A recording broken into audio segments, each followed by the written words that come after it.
My name's Anthony, and this is my shop. So let me just show you the work that Caleb did. So I did most of the prep work, and then I had to move on to diagnosing other cars and bringing cars in and then backing them out. So let me show you what we got.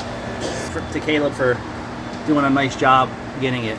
So it's very hard to do this job when it has factory undercoating and factory road skank and oil and everything else.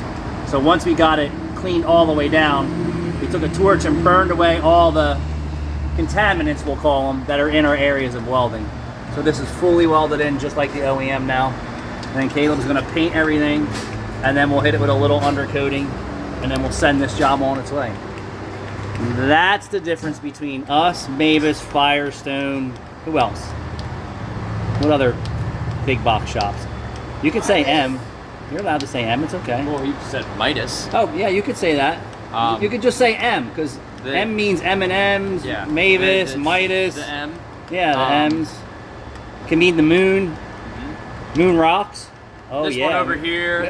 Oh, yeah, that one over there. The one that's a little bit farther down there, which the one that's a little bit farther doesn't necessarily do a bad job. You're right. There's a lot of shops that aren't doing this. Yeah, but I don't think anybody in our area is doing this. Yeah, I think Fontana's might do it. They might. Yeah, I mean, they're good guys. Do they have a welder over there? They don't like to do welding, but they will. So typically they'll just send it to... If the price is right. Well, if it's easy for them to do it and they have the time, they'll just do it. If it's not, they would rather just send it to us and have it done by guys who weld every day. That looks really good. It looks fantastic. All right, so there you go. Big difference here versus other places. Thanks for watching.